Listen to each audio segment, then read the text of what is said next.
À la une de l'actualité des médias, de belles recrues de France Télévisions pour les JO. Oui, c'est une info de notre ami Sacha Nokovic de l'équipe. Tony Parker va commenter le tournoi olympique de basket. Il va même, toujours selon l'équipe, intégrer l'équipe de sport de France Télévisions cet été. L'ancien meneur des Spurs de San Antonio avait pourtant dit qu'il n'était pas intéressé par un poste de consultant, comme quoi. Laurent Tilly commentera lui les matchs de volleyball. Rappelons qu'il fut l'entraîneur de l'équipe de France. Et puis pour le tennis de table, France Télévisions a réussi à convaincre l'ancien champion Jean-Philippe Gatien de revenir au micro. Il avait pourtant décidé d'arrêter de commenter en début d'année dernière pour des raisons personnelles.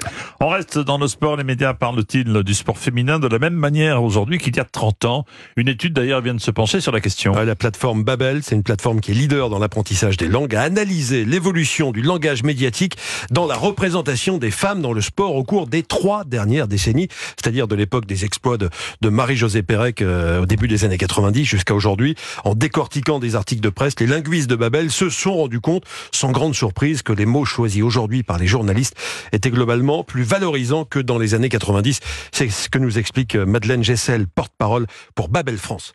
Prenons les skieuses, pour exemple, elles étaient souvent qualifiées de coureuses ou de miss, tandis que leurs homologues masculins étaient appelés champions, stars ou bien phénomènes médiatiques, ce qui souligne de manière assez flagrante un contraste marqué dans le traitement médiatique. Cependant, on a aussi remarqué une évolution significative vers l'utilisation de termes qui valorisent leur statut de compétitrice sérieuse et respectée. Donc aujourd'hui, on voit un petit peu que les expressions telles que championne du monde et ou bien athlète et élite marquent pour nous un progrès notable dans la reconnaissance de leur légitimité et de leurs compétences.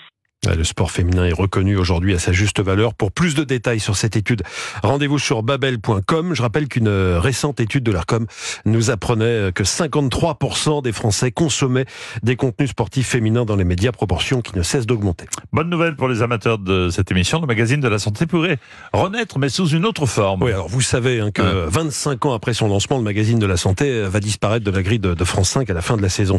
Selon le média Stratégie, le duo historique du MAC de la santé, c'est-à-dire Michel Simès et Marina Carrère d'Ancos, vont lancer non pas une nouvelle émission, mais carrément une chaîne Info Santé.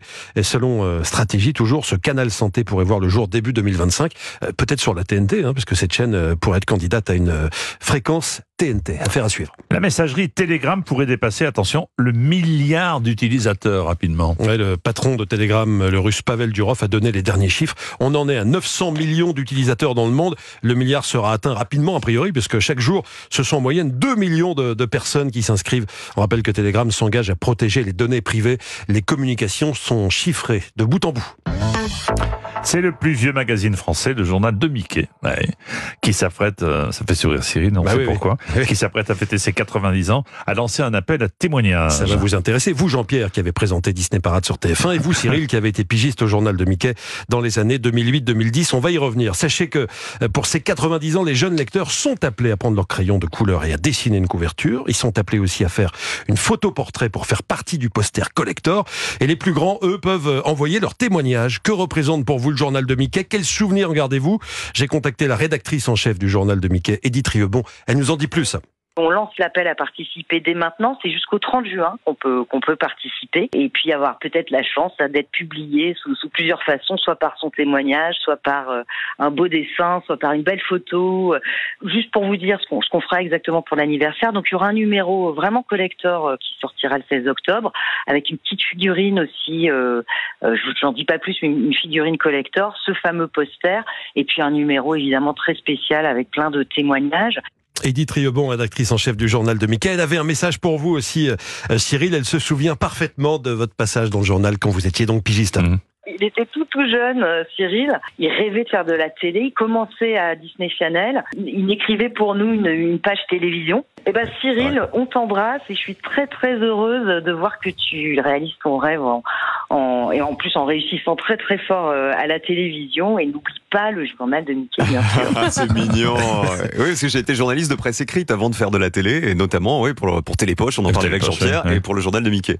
Vous pouvez témoigner, Exactement. Tout le monde, tous les gens concernés. Alors, d'après le communiqué, c'est tous ceux qui ont entre 7 et 107 ans. Ah oui, donc ça fait du monde. Voilà, donc a priori, un peu tout le monde. Et comme le disait Edith, il était tout jeune, mais il est toujours tout jeune, ce qui est énervant.